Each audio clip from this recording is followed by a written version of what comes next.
Se você passasse pela rua Moré Pichuma na hora e de exatos, veria duas mulheres de pé, conversando na frente da casa de uma delas, na zona leste de São Paulo. Eu falei, tô fodida por causa das minhas filhas, né? Que vão me lascar com roupa, porque ela vende só essas roupas, sabe?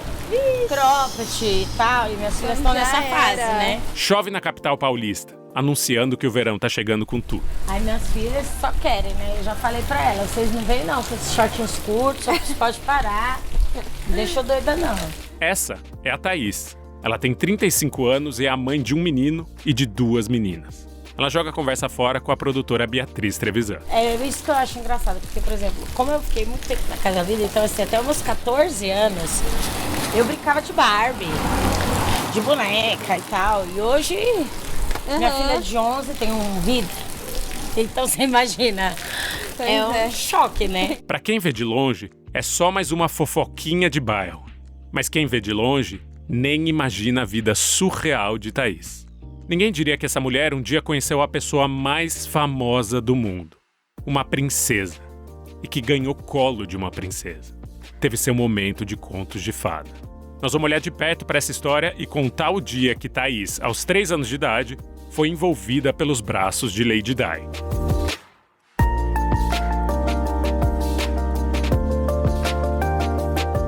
Eu sou Chico Felitti e esse é o Gente, o podcast que mostra pessoas comuns nas situações mais extraordinárias das suas vidas. Episódio de hoje, o dia em que Thaís ganhou colo da princesa Diana. A gente conheceu a Thaís semanas antes, por uma coincidência, durante uma outra entrevista para outro podcast. A entrevistada era Marta Regina, uma assistente social que falava sobre a história da Casa Vida, uma residência que foi criada em São Paulo em 1991 para acolher crianças soropositivas em situação de abandono. E como o nome já adianta, o objetivo ali era construir um lar para essas crianças. Naquele ano, uma figura ilustríssima visitaria a Casa Vida para marcar a inauguração de um novo projeto social. Você chegou a ver o dia que ela estava aqui? Você estava presente? Não vi, porque foi só para as crianças, as pessoas, e tinha muita gente no entorno, seguranças, tudo, então por questão de... Eu estava trabalhando aqui, mas nós não fomos, não, foi restrito mesmo, né? No mesmo ano da inauguração da Casa Vida, uma princesa veio ao Brasil. Quando a princesa passa entre os dragões da independência, reconhecemos nela tudo o que imaginamos de uma princesa. Uma moça linda, um vestido cor de pérola e de ouro, uma tiara de brilhantes na cabeça. Sim, era ela, Lady Di em pessoa. Em abril de 1991, a princesa inglesa pisava em solo brasileiro. Te deixa o mundinho da gente e vem ver, né? É um conto de fadas. Para mim é um momento histórico. Ela planejava visitar a Casa Vida. Acontece que o espaço não ficou pronto a tempo.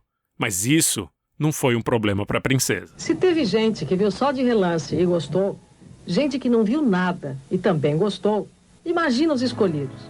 Aqueles poucos que ficaram bem juntinhos da princesa, que ganharam um carinho, que viram Sua Alteza se abaixar para ficar mais à altura. Antes da Casa Vida ser criada, crianças abandonadas com HIV viviam no orfanato Sampaio Viana, também chamado de Antiga Unidade Sampaio Viana da FEBEM, ou Asilo dos Expostos. Na década de 90, o orfanato funcionava numa chácara enorme no Pacaembu, ali do lado do estádio, uma área bem rica da cidade. O orfanato foi desativado no fim de 1997 e hoje, esse prédio da Rua Angatuba é um patrimônio histórico administrado e mantido pelo Hospital das Clínicas, da Faculdade de Medicina da Universidade de São Paulo. A princesa, então, visitou o orfanato Sampaio Viana. Lá, brincou com crianças e deu colo a bebês soropositivos. Era uma imagem muito importante, porque as pessoas se recusavam a chegar perto de quem vivia com HIV. Tinha um pessoal deles, o staff deles, então eles vêm tudo igual quando vem governador. Eles vêm antes, falam, vai entrar por aqui, vai sair por aqui, isso aqui, isso... Né? Então a gente nem pode, né? Eles que fazem tudo, né? Por questão de segurança. Mas eu vi as fotos depois, né? Soube das crianças, que ela falava, inclusive uma trabalha conosco ainda. No meio da conversa, a Marta diz que conhece uma das crianças que a princesa Diana pegou no colo. Então, pega o celular na bolsa e faz uma ligação. Ô, Tata, deixa eu te falar. Eu tô aqui, né, com uma moça bem bacana, simpática. E é a Thaís que tá do outro lado da linha. Hoje, as duas trabalham juntas no consultório na rua, um serviço que promove o acesso da população em situação de rua a cuidados como a saúde. É uma equipe formada, por exemplo, por psicólogo, assistente social, enfermeiros e dentistas. E aí ela queria falar um pouco de você e tal, e aí ela lembrou da foto da princesa. Você no colo da princesa, com o colar dela na mão. E ela vai conversar contigo, marcar um dia para você conversar com ela. Marta pede para Thaís falar mais sobre um momento histórico da vida dela que foi eternizado numa foto. Uma foto que estampou capas de jornais e revistas. Uma foto que rodou o mundo.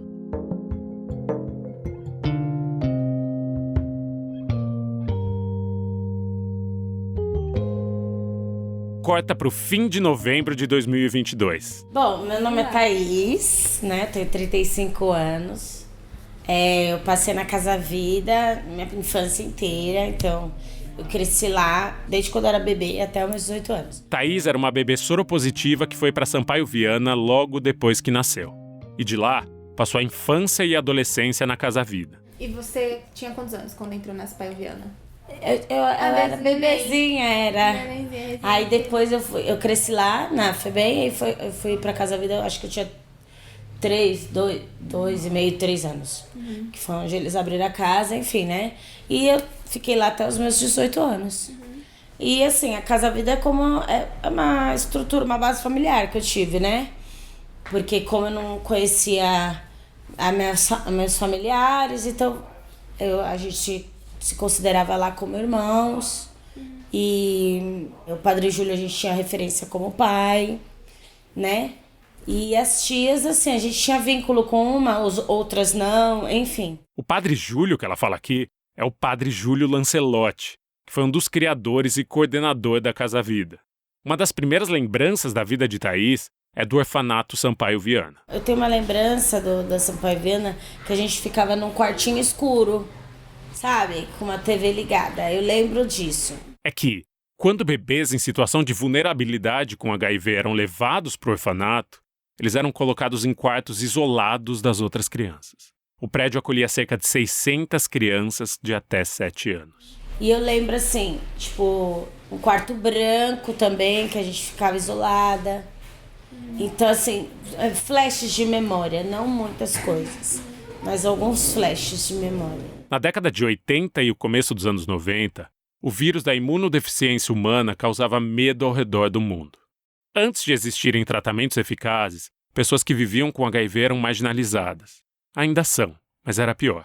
O assunto era cercado de estereótipos e de preconceitos. Foi logo no começo, porque há 35 anos atrás, o que era o vírus do HIV, né? E Thaís viveu na pele essa fase de pouca informação e de abundância de preconceito. A vizinhança que não aceitava. Thaís cresceu.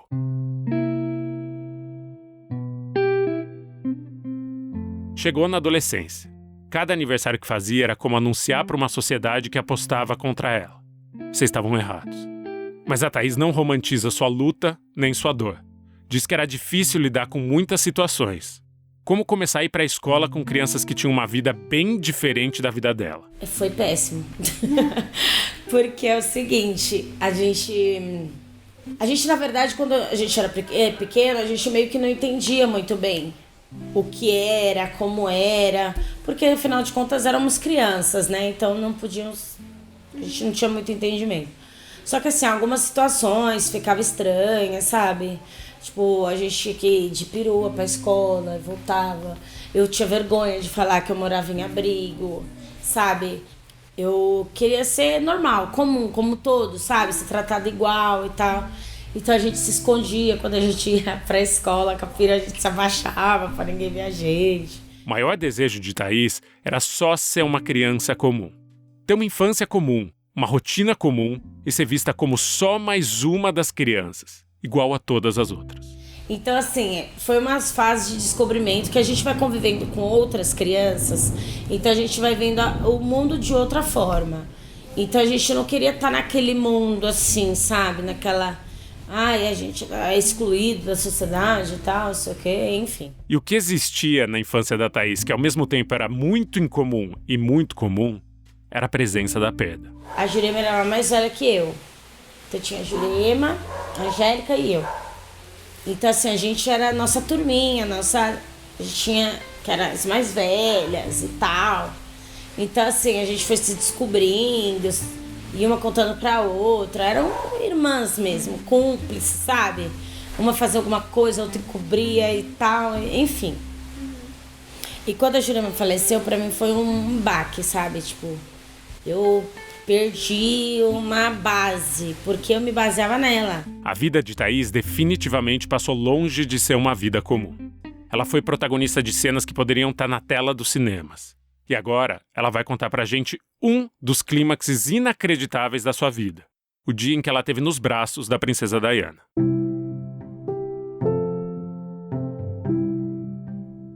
E vem cá, você tava no dia da princesa Diana? É, tava. Como que foi? Me conta. Então, né, foi na FEBEM que ela foi. Dizer que Thaís estava presente no dia em que a princesa Diana visitou o Sampaio Viana é recordar a realidade de um jeito torto. Porque a Thaís fez muito mais do que isso, apesar de não se lembrar muito bem desse dia. Afinal, ela era só um bebê e já se passaram mais de 30 anos. Então, eu lembro assim, vagamente, até porque eu era muito pequena, né? Então, ela foi, eu lembro que tinha muita gente, aquela muvuca e tal. Ela me pegou no colo. Lady Di pegou Thaís no colo, envolveu a criança nos seus braços. A Thaís procura essas fotos no seu celular. Peraí. Não, Essa aqui é a Jurema, que eu falei que faleceu. 15 anos. Ela e a amiga Jurema aparecem na primeira foto que ela encontra. A princesa Diana está sentada. Com o braço esquerdo, ela segura Thaís, que está deitada e compenetrada na figura da princesa. Com o braço direito, Lady Di segura Jurema, que se apoia no ombro da princesa. Mais crianças aparecem ao redor. Tem outra foto também que eu tô bem segurando o colar dela, assim, sabe? Foi essa que foi pra capa. Peraí, que eu vou ver se tá. consigo achar. Thaís continua procurando por mais fotos. Quer mostrar a imagem que retrata melhor o seu momento de contos de fadas e a que fez mais sucesso. Depois de alguns minutos, ela encontra. Ai, que linda! Não acredito que é você. Sou eu. A foto é linda. Na imagem, uma Thaís de 3 anos está nos braços do maior ícone da família real britânica. Ela segura com a sua mãozinha o colar da princesa, levanta a corrente no ar e sorri.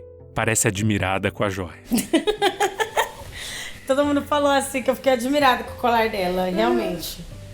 Foi assim, aqui ó, foi quando ela me pegou. No lado esquerdo da foto, Diana parece encantada com a criança. Ela usa um vestido azul com flores coloridas, brincos e um colar de ouro. Mas o que chama a atenção mesmo é seu sorriso gentil e seu olhar, amoroso e concentrado, numa criança. E essa criança é Thaís. Essa mulher que está sentada no sofá ao lado de Beatriz e que você está ouvindo nesse podcast. Foi essa foto que estampou capas de revistas e jornais do Brasil inteiro. Quer dizer, não só do Brasil. Também foi a manchete principal de jornais britânicos. Manchete do jornal. O abraço do amor. Thaís aproveitou o máximo que pôde aquele momento. Mesmo sem entender muito o que estava acontecendo, que ela estava fazendo história, ela não saiu do colo da princesa. E você em todas, né? Você não saiu do colo dela. Não. Ela aparece em vários cliques agarrada à princesa Diana. E o dia em que ela conheceu a mulher mais amada do mundo entrou para sua lista de momentos marcantes. Uma coisa que você conta pro resto da vida, né? Marcou, né? E esse papel principal que a Thaís ocupou na passagem da princesa pelo Brasil também a fez ser procurada pela imprensa 6 anos depois, em 1997, quando aconteceu uma tragédia.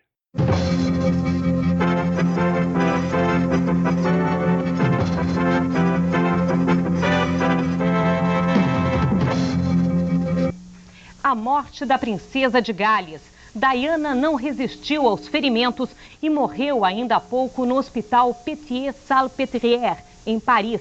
De Londres, as informações com César Tralli. A emoção já começa a tomar conta aqui das televisões inglesas. A todo instante, os apresentadores entram anunciando a morte da princesa Diana, o que dá um pouco a ideia de como deve ser o domingo aqui na Inglaterra. A Thaís estava na escola quando foi abordada por repórteres, mas diz que, na verdade, odiou essa segunda onda de atenção. Até porque ela ainda era uma criança não tinha mais do que 10 anos. Ai, menina, que vergonha. Foi horrível. Mas aí você deu uma entrevista? Não, então, eu só falei assim na época, né? Mas eu era também pequena, o que eu ia falar? Só que eu não queria ser exposta. Aí todo mundo, nossa, o que tá acontecendo? Mas eu também não sei. Tipo, a louca, né? Para escapar dos jornalistas, escolheu o caminho mais rápido. Meteu a doida. Fingiu que não sabia do que eles estavam falando e que não era ela a criança da foto, a criança que todo mundo procurava. Foi um assunto, assim, que todo mundo ficou rolando e tal, mas eu bancando a sonsa, não queria que ninguém soubesse. Foi a única vez que Thaís negou ter vivido esse momento mágico.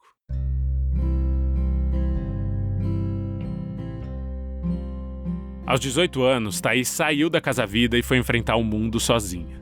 E colecionar mais situações extraordinárias, que parecem comuns só para quem vê rápido e de longe. Eu fui crescendo, vivendo, né, andando com as minhas próprias pernas, porque enquanto a gente estava na Casa Vida, assim, a gente tinha muita gente por nós, né, para defender e tal. Começo de escola foi muito difícil, a gente sofreu muito preconceito. Entrou na faculdade e se formou em secretariado executivo. Aí eu comecei a trabalhar no consultório em 2014. Thaís é assistente social no consultório na rua há quase 10 anos. Há 3 décadas, parecia improvável que ela fosse fazer aniversário de 10 anos.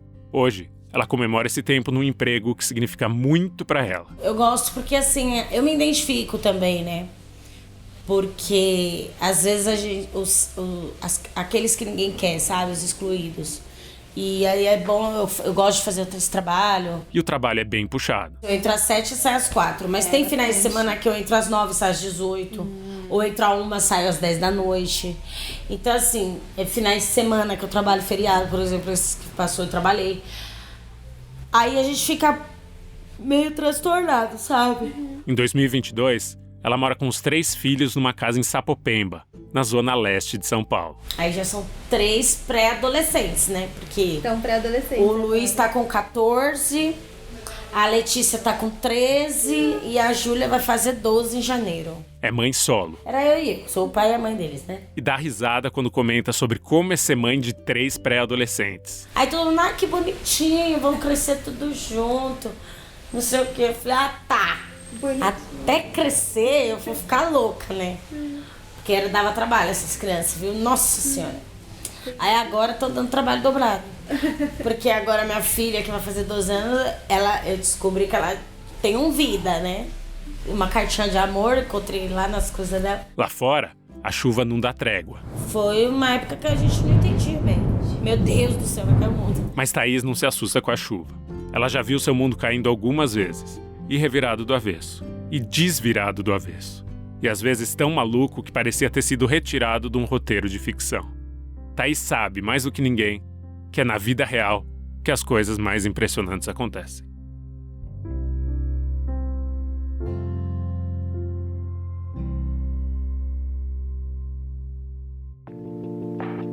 E você, já viveu ou tá prestes a viver um momento especial? Ou conhece alguém que merecia ser um episódio de Gente? Vamos conversar. Me manda um e-mail contando a história extraordinária de uma pessoa comum, que eu juro que eu te procuro. O e-mail é genteopodcast@gmail.com. Eu vou repetir. O e-mail é genteopodcast@gmail.com. Quer ouvir mais episódios de Gente? Você pode. É só apoiar o podcast por R$ 9,90 mensais. Apoiadores e apoiadoras ganham um episódio extra por semana. E eu ouvi dizer que maio tem 5 semanas, ou seja, são 10 episódios por menos de R$10. Dá menos de R$1 por episódio, eu fiz aqui a divisão pra vocês. E esse mês a gente tem um cardápio de episódios fechados que é vasto.